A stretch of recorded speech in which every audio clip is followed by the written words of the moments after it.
Ramanna constituency, KTR అన్న constituency నేరెళ్లలో ఇసుక lorry గుద్ది ఒక దళిత బిడ్డ చనిపోతాడు. సరే, దాని మీద పాపం అక్కడ ఆ రోజు అందరు యాజిటేషన్ చేస్తే ఈయన సంతాన అడ్వాంటేజ్ ఏంది, ఈడ కూర్చుంటాడు కదా సార్ దగ్గర, సీఎంఓలకి వెళ్ళి ఫోన్ చేసి అక్కడ ఉన్న పోలీసు వాళ్ళందరినీ ఒత్తిడి పెట్టి 7 దళిత బిడ్డల్ని కొట్టినరండి. 3-4 సార్లు 3rd డిగ్రీ వేస్తే ఇలా 7 కుటుంబాలు కూడా వాళ్ళు ఎందుకు కూడా ఏ పని చేసుకోలేనటువంటి పరిస్థితులలో ఆ దళిత బిడ్డలు ఉన్నారు. అది మొత్తం రాజకీయంగా బ్లేమ్ అంతా రామన్న మీదకి వచ్చింది. ధనదాహమేమో సంతన్నది, నేరం చేసిందేమో సంతన్న, వీడికెళ్ళి ఫోన్లు చేసి ఒత్తిడి చేసి కొట్టిపించిందేమో సంతన్న, చెడ్డ పేరేమో రామన్నకు వస్తుంది. ఈ ఎగ్జాంపుల్ చెప్పడం కోసమే నేను ఈయన గురించి చెప్తున్నా, వేరే ఏం లేదు. ఇక సరే టానిక్ వీనిక్ ఈ వీటిలో వచ్చిన కేసులు ఏమవుతాయి? రేవంత్ రెడ్డి గారు ఆర్భాటంగా ఒక అనౌన్స్మెంట్ చేస్తారు. నేను ఇంతకుముందు చెప్పిన కదా, మ్యాచ్ ఫిక్సింగ్ ఎట్లుంటుందంటే 1 డే న్యూస్ అవుతుంది, టానిక్లో ఈయన మీద కేసు పెట్టిరని. 3వ రోజు పోలీసు వాళ్ళు ఎఫ్ఐఆర్ కొట్టేసారు. అది మీరు ఇంకా కనుక్కోండి. కాజ్ చేసేసారు, కేసు మూసేసారు. ఏం అండర్స్టాండింగ్ ఉంది, ఎందుకు మూసేసారు? At the same time Harithaharam, తెలంగాణకు హరితహారం అని పెద్దలు కేసీఆర్ గారు పెద్ద కళతోని 230 కోట్లు అక్కడ గోబీ డెజర్ట్ల వాళ్ళు చెట్లు పెట్టి చైనాను కాపాడుకున్నారు. మనం అదే స్థాయిలో తెలంగాణను బాగు చేసుకోవాలని పెద్దసారి హరితహారం అని పెడితే ఈయన దాంట్లో నకిలీ ప్రోగ్రామ్ గ్రీన్ ఇండియా ఛాలెంజ్ అని పెడతాడు. తెల్లారులేస్తే సినిమా వాళ్ళని తీసుకురావాలి, రోజు ఒక ఫోటో వేసుకోవాలి. దాని వెనుక ఉన్న కుట్ర ఏంటంటే జీవో అమెండ్మెంట్ అవుతుంది సంతోష్ గారి గురించి. ఆ ఫారెస్ట్లను 10% ఇన్కమ్ ఎవరన్నా ఇస్తే అమ్యూజ్మెంట్ పార్క్లకు ఇస్తారన్నట్టు. దానికోసం జీవో అమెండ్ అవుతుంది. దానికి ప్రభాస్ గారిని, చిరంజీవి గారిని, అనేక మంది సినిమా స్టార్లను మోసం చేసి వాళ్ళని తీసుకుపోయి వాళ్ళతో ఫోటోలకు పోజులు ఇప్పించి ఫారెస్ట్లను కొట్టేయాలని ప్లాన్ అయినది. ఇక ఈయనకి 2-3 మనుషులు ఉంటారు సంతనకి. ఆయన పోచంపల్లి శ్రీనివాస్ రెడ్డి అని ఎమ్మెల్యే. ఇది నాకు విషయం ఎవరు చెప్పారంటే మన పల్లరాజేశ్వరరెడ్డి అన్ననే చెప్పిండు. మీకు ఏమైనా డౌట్లు ఉంటే ఆయన అడగొచ్చు. ఈ పోచంపల్లి శ్రీనివాస్ రెడ్డి అనేట ఆయన వరికోల్ అనే ఊరు, సామాన్య కుటుంబం, మధ్యతరగతి కుటుంబం. ఇవాళ అక్కడ ఆయన శ్రీమంతుడు అని పిలుస్తారు పోచంపల్లి శ్రీనివాస్ రెడ్డి గారిని. ఇక్కడ నాకు పల్లరాజేశ్వరరెడ్డి గారు చెప్పిన సమాచారం ప్రకారం మోకిల్లాలో మెగా శ్రీనివాస్ రెడ్డి, మెగా కంపెనీ ఉంది కదా, ఈ కాళేశ్వరంలో అవినీతి చేసిన మెగా కంపెనీ ప్లస్ పోచంపల్లి శ్రీనివాస్ రెడ్డి గారు కలిసి 750 కోట్ల విల్లా ప్రాజెక్ట్ చేస్తున్నారు మోకిల్లాలో. ఏడికెళ్ళి వచ్చినాయి అవి? అవినీతి డబ్బులు కాదా? ఎట్లా వస్తాయి? ఎవరైనా who is this Pochampally Srinivas Reddy? Santosh Rao classmate. అది తప్ప ఆయనకున్న అర్హత ఏం లేదు. ఆయనకి ఎమ్మెల్సీ వస్తుంది, కాంట్రాక్ట్లు వస్తాయి, ఇంకేందో వస్తాయి. అట్లనే నవీన్ రావు అని ఇంకొక ఎమ్మెల్సీ ఉంటాడు. ఆయన డైరెక్ట్గా మా ముఖం పట్టుకొని అందరి ముంగట అంటాడు, నాకు ఎమ్మెల్సీ ఇచ్చింది కేసీఆర్ గారైనా నాకు దేవుడు సంతోష్ అంటాడు ఆయన. నిన్న మొన్న వాళ్ళ ఫాదర్ని పట్టుకున్నారు పేకాటల. ఏమైంది కేసు? ఆల్రెడీ నవీన్ రావు గారు పోయి మన ముఖ్యమంత్రి గారు కాళ్ళు పట్టుకున్నట్టుగా తెలిసింది. వాళ్ళ తండ్రిని విడిచిపెట్టారు, ఈయన మీద భూ కబ్జా కేసులు ఉంటే అవి విడిచిపెట్టారు.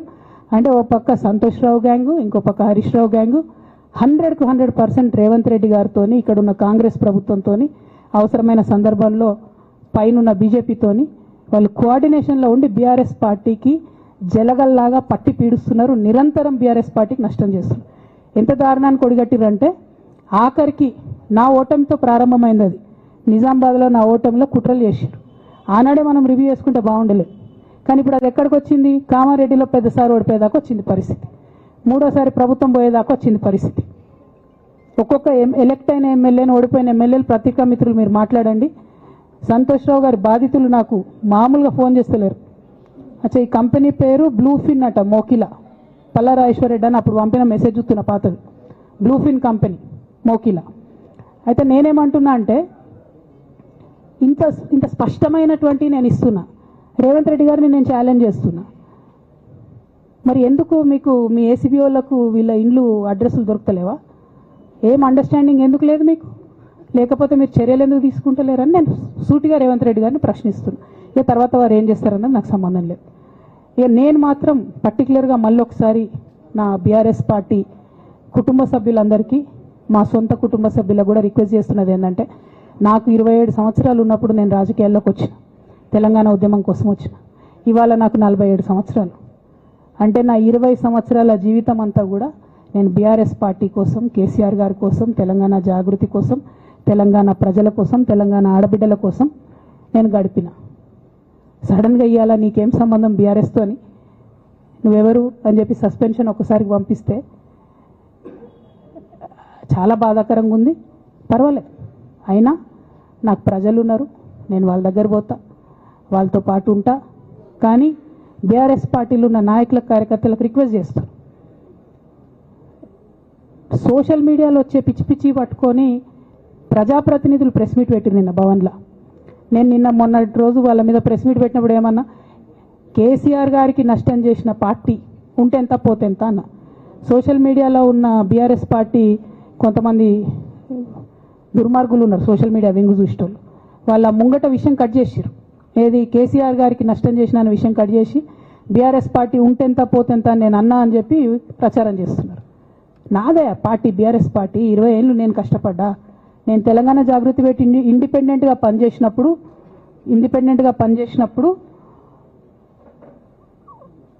ఓటేయమని ఎవరికి చెప్పినా? నేను బీఆర్ఎస్ పార్టీకి ఓటేయమని చెప్పినా?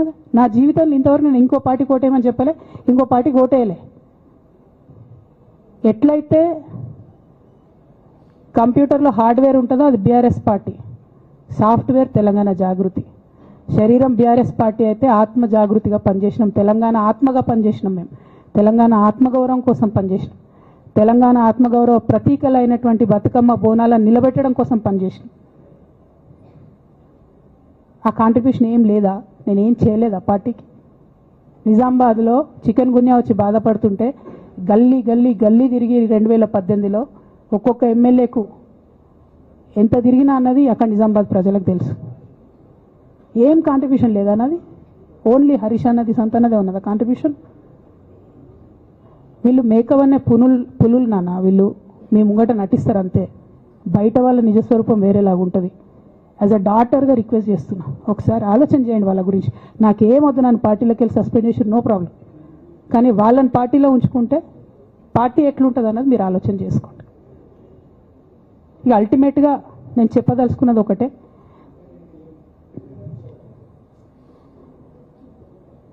కలికాలం కాబట్టి అబద్ధాలు చెప్పేటోళ్ళది మోసం చేసేటోళ్ళది నడుస్తుంది, టెంపరీగా వాళ్ళది నడుస్తున్నది.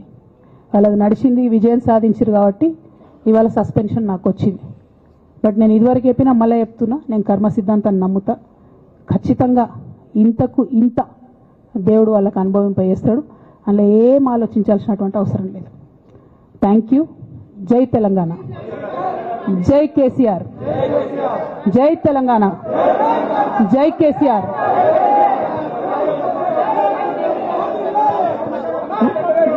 One by one.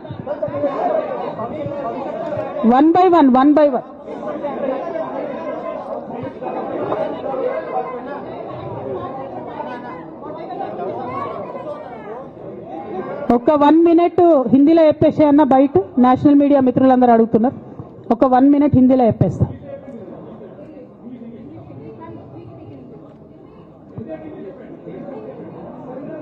आज तेलंगाना की बेटी होने के नाते पूरे देश की जनता के साथ मैं ये बात कहना चाहती हूँ, पिछले 20 सालों के मेरे जिंदगी में मैंने हर दम हर वक्त बीआरएस पार्टी के उन्नति के लिए, तेलंगाना जनता के उन्नति के लिए, तेलंगाना के रैयतों के, तेलंगाना के महिलाओं के, तेलंगाना के युवाओं के उन्नति के लिए मैंने काम किया है. और इस पूरे 20 साल के ज़िंदगी में मैंने अपने लिए कभी कुछ नहीं मांगा है, लेकिन तेलंगाना की जनता ने, बीआरएस पार्टी ने मुझे बहुत प्यार दिया है. मेरे पिताजी ने मुझे सांसद बना के दिल्ली भेजा है, मुझे एमएलसी का मौका भी पार्टी ने दिया है, जिसके लिए मैं पार्टी का, मेरे पिताजी का, बीआरएस पार्टी का, पूरे परिवार का, तेलंगाना के आवाम का